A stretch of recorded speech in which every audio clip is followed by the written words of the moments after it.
G'day, legends. We're in for an absolute war this weekend at UFC 327. It lands at the Casillas Center in Miami, Florida. The main event is nothing short of electrifying as dangerous Yuri Procházka taking on Carlos Ulberg. Yuri Procházka faces off against the powerful Carlos Ulberg for the vacant light heavyweight title. Yuri Procházka is one of the most exciting light heavyweights in the sport. Known for his unorthodox striking and fearless style, he thrives on chaos in the octagon. Every fight is a gamble, but that's exactly what makes him so dangerous. He can end a fight in a single strike. A former risen champion, Procházka has the experience against top-tier opponents and is hungry to capture UFC gold. Fans should expect explosive combinations, unexpected angles, and heart-stopping finishes. Carlos Ulberg is the rising star with a reputation for raw power and precision striking. Coming into UFC 327, he's looking to prove he belongs at the top of the light heavyweight division. Ulberg's knockout ability makes him a constant threat. One mistake from his opponents and it's fight ending. While he's younger, less experienced, his athleticism, reach, and composure under pressure make him a formidable challenger for the vacant title. Make sure your snacks are ready, you hit the like button, and subscribe. Your mates are around and your predictions are locked in, because UFC 327 is about to deliver pure chaos in the octagon. Remember, anything can and will happen inside the octagon. Stay sharp and stay husky.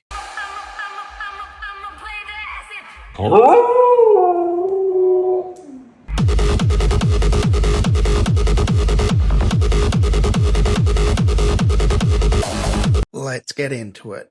Kicking off the card in the featherweight division, we have Charles Radtke taking on Francisco Prado. Radtke wants to turn the fight into a grind from the very start. He'll look to close the distance quickly and force clinch exchanges, taking away Prado's space and explosiveness. Once he gets hands on him, the goal is to slow everything down, press him against the cage, mix in takedowns, and keep him stuck underneath. From there, it's all about control. Radtke isn't trying to rush a finish, he's trying to wear Prado out. He'll chip away with ground and pound, hold strong positions, and make Prado carry his weight. The longer the fight goes, the more it favours Radtke's style. If he's successful, it becomes frustrating, exhausting fight where Prado never gets going. Prado's path is the exact opposite. Fast aggression and dangerous. He wants to keep the fight open and chaotic, where his explosiveness can shine. Early on, he'll look to land heavy shots on Radtke, come forward, use speed and power to make him pay for closing the distance. He's also very dangerous in scrambles, so even if Radtke gets him down, Prado can turn these moments into opportunities. Instead of accepting bad positions, he'll try to create chaos, scramble, and either get to his feet or threaten a submission. I'm leading towards Radtke to take over as the fight progresses, wearing Prado down and controlling the majority of the exchanges. Give me Charles Radtke by decision.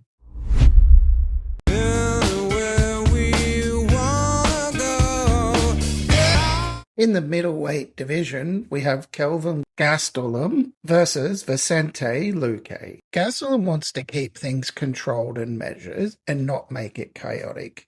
He'll look to box and stay composed and fight at a steady pace where he can read Luque and pick his shots.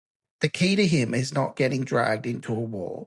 Luque thrives in those messy exchanges, so Gastelum's path is to stay disciplined, touch him up, move, reset, and slowly build rounds as the fight goes on. His experience in longer fights becomes a factor because he's much more comfortable going the distance and maintaining energy. If he fights smart, this turns into a technical striking battle where he's landing cleaner, staying safer, and frustrating Luque over the 3 rounds. Luque wants to make this into a fight, not a sparring match. He's at his best when things get violent. He'll pressure forward, throw with bad intentions, and look to pull Gastelum into exchanges where both guys are firing. That's where Luque is most dangerous because he carries real finishing ability, whether it's on the feet or in scrambles. Even if it hits the ground, Luque is optimistic. He doesn't need long control, just one opening in his scramble, and he can jump a neck or lock something up. If Luque wins, it usually doesn't look clean. It looks like he's hurst Gastelum, forces chaos, and finishes in that moment. I think Gastelum stays composed enough to avoid the big moments and edges this out over time. Give me Kelvin Gastelum by decision. Listen, even back when we was broke, my team ill. Martin Luther King would have been on Dreamville. Talk to her, nigga. One time. Coming up in the lightweight division, we have Mederos versus Chris Padilla. Padilla wants to make this a grind and never let it settle. He'll look to pressure early and often forcing Mederos backwards and taking away that comfortable striking range. The fight starts to swing his way when it gets scrappy. He'll mix in clinch work, push the pace, and make Mederos deal with constant pressure. It's not about being pretty, it's about being effective in moments, landing in bursts, and controlling where the fight takes place. If Padilla is successful, it becomes one of those fights where he's already the one coming forward, always initiating, and making it hard for Mederos to get into any kind of rhythm. Mederos wants to keep it technical and controlled from the outside. He'll want to fight at his pace where he can stay composed and land clean shots and avoid getting pulled into messy exchanges. If he's having success, the fight looks smooth. He's landing first, managing distance, and making Padilla chase. Every time Padilla tries to close in, Mederos resets and brings it back to range. Over time, that kind of fight adds up, with Mederos winning rounds by being the cleaner and more efficient striker. If he's able to consistently create space and stay disciplined, this turns into a fight where he's always one step ahead. I see Chris really maintaining discipline and controlling the fight over the 3 rounds. Give me Chris Padilla by decision.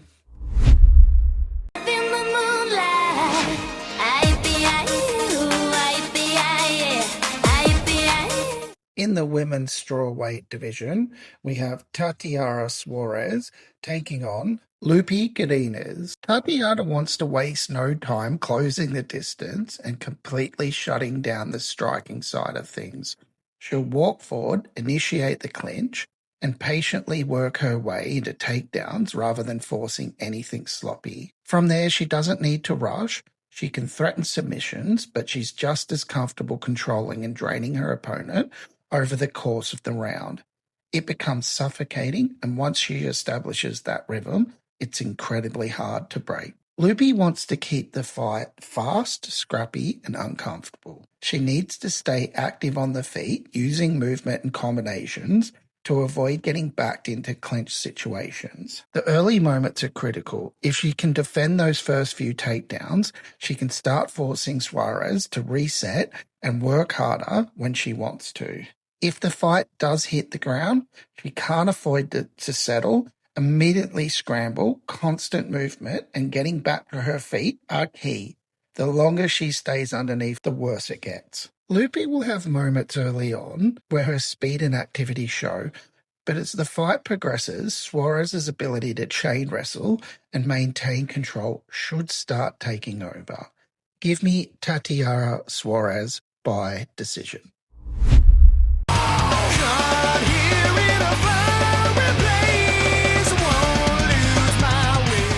Next up in the light heavyweight division, we have Mateusz Gamrot taking on Esteban Ribovics. Gamrot is one of the most relentless grinders in the division. Everything he's done is built around pressure and chain wrestling.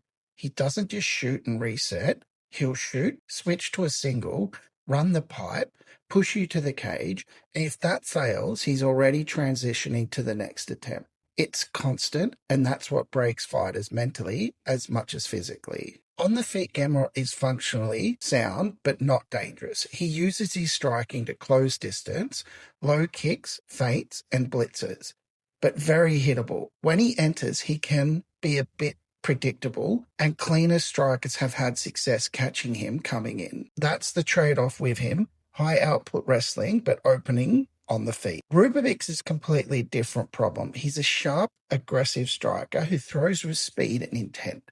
His boxing is clean, his combinations flow well, and when he lands, you feel it. He's not just touching guys, he's trying to do damage every time. He's at his best when he has space, when he can sit at range, pick shots, and let his hands go. He looks dangerous. He's also got that killer instinct. If he hurts someone, he'll swarm and try and put them away. The key for him in this fight isn't perfect takedown defense, it's urgency. If he can make scrambles chaotic and get back to the feet quickly and not let Gamrot settle, that's completely changing the fight. Ribovics doesn't need to defend everything. He just needs to stop Gamrot from controlling rounds. Give me Esteban Ribovics by decision.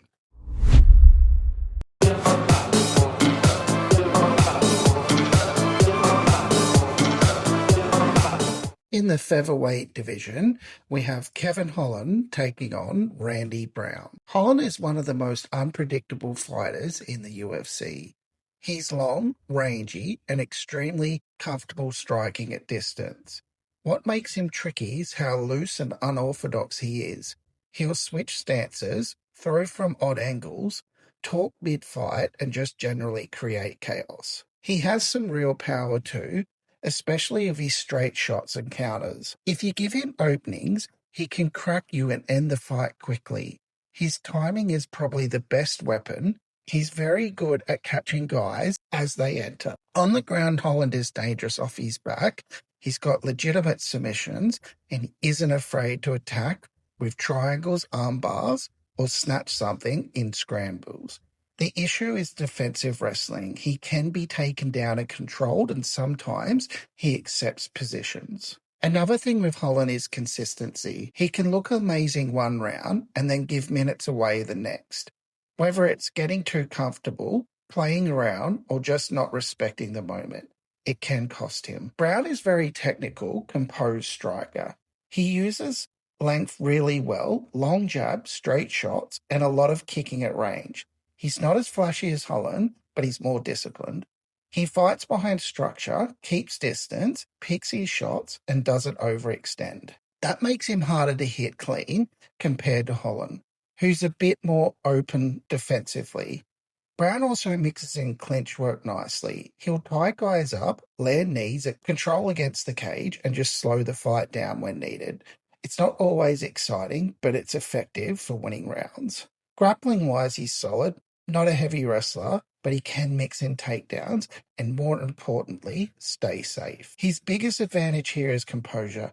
He tends to stick to a game plan. Over 3 rounds, Brown's discipline, shot selection, and ability to avoid big mistakes could allow him to edge rounds. Give me Randy Brown by decision.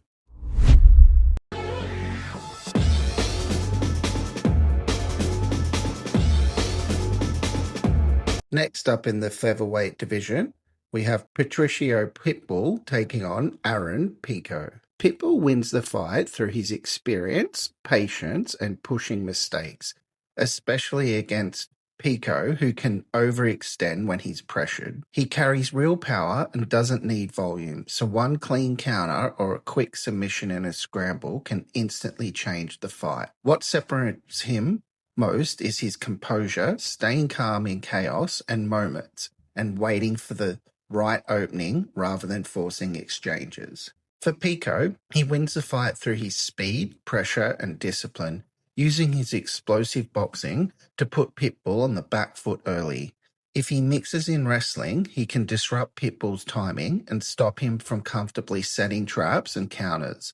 The key is staying controlled, because if he overcommits, he gets reckless. He gives Pitbull the exact opening he needs. The fight comes down to who can control the fight early and whether it stays technical or turns chaotic. Give me Aaron Pico by knockout.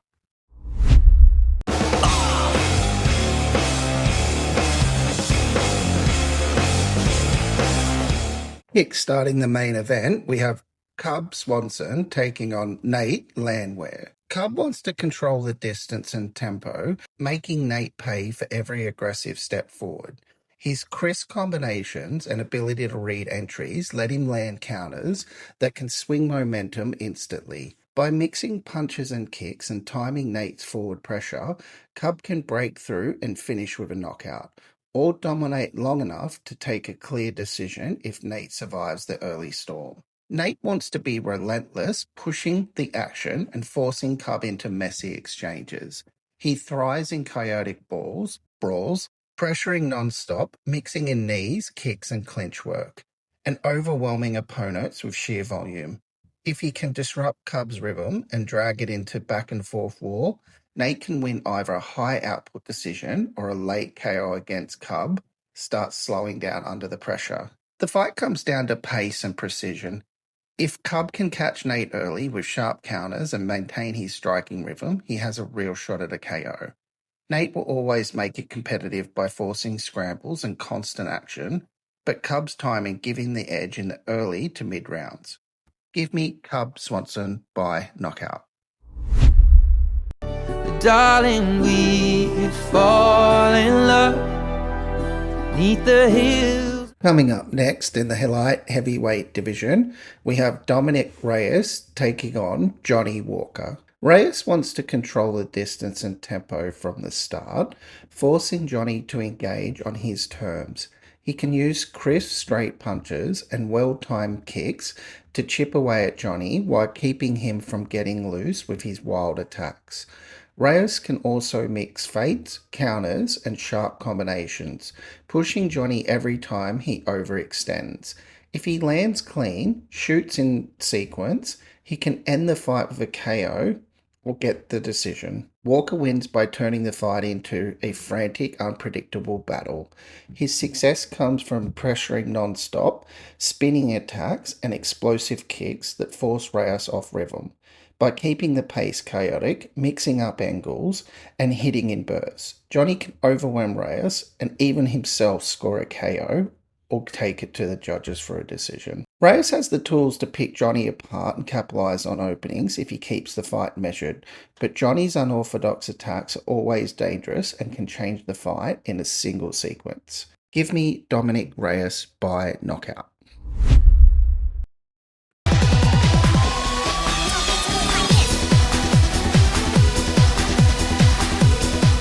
In the heavyweight division, we have two of the big boys going at it, with Curtis Blaydes taking on Joshua Hokit. Curtis is a wrestle heavyweight who thrives on controlling opponents through pressure and grappling.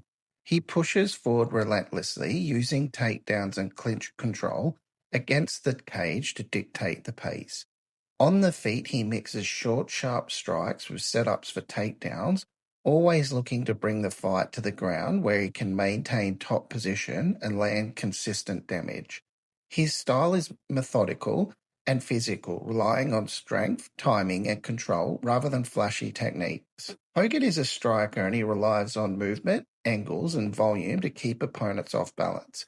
He uses fast combinations, kicks, and lateral movement to create openings while avoiding pressure. Hokit prefers to stay upright and frustrate wrestlers, forcing them to overcommit so he can capitalize with counters. He's aggressive in bursts but relies on sharp positioning, timing, and unpredictability rather than pure power or grappling control. Hokit might be biting off more than he can chew at an early stage in his career. I'm going to look for Curtis Blaydes' experience to come out on top. Give me Curtis Blaydes by knockout.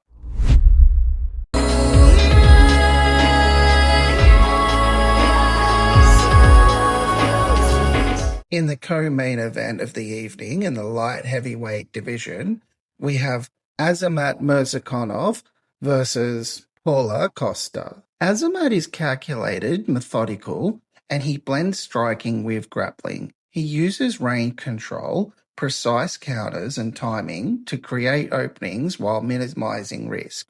He can capitalize on mistakes, pressure opponents selectively, and transition to clinch or ground control when necessary.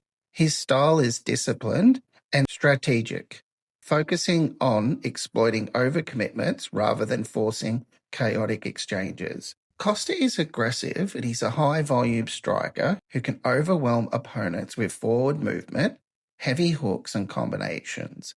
He thrives on forcing fighters into reactive positions, constantly pushing the pace. His approach is explosive and relentless, looking to dominate early and keep opponents on the back foot while being willing to take calculated risks to land big strikes. The fight comes down to strategy versus aggression. If Azamat remains disciplined and timing allows him to pick spots, he can exploit Costa's forward pressure. Give me Azamat Murzakanov by decision.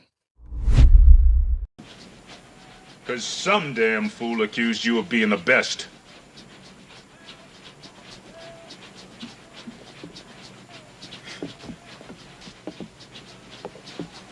You son of a bitch. What's the matter? The CIA got you pushing too many pencils? Huh? Had enough? Make it easy on yourself. Husky. Okay. Never did know when to quit, huh?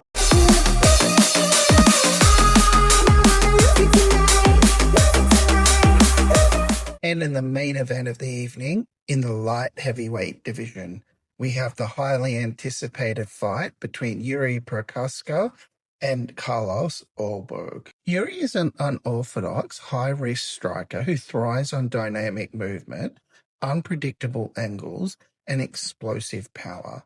He constantly pressures opponents with feints, spinning attacks, and heavy combinations, forcing them to react rather than set the pace. While he has a solid grappling awareness and can scramble effectively, his true strength lies in dictating exchanges through striking chaos, keeping opponents guessing, and breaking rhythm with sudden bursts of aggression. Ulberg is a forward-moving power striker who thrives on applying pressure and landing heavy, clean shots. He relies on straight punches, hooks, and aggressive combinations, aiming to force opponents into high-action exchanges where he can capitalize on openings. Ulberg is durable, comfortable taking risks, and wants to keep the pace fast, using pressure and cage control to unsettle his opponents. This fight is controlled chaos versus raw aggression. I don't see how this fight plays out any different than the Roundtree fight. At some point, Yuri will just bite down on his mouthpiece and march forward, throwing everything including the kitchen sink, and at some point break Carlos. Give me Yuri Procházka by knockout.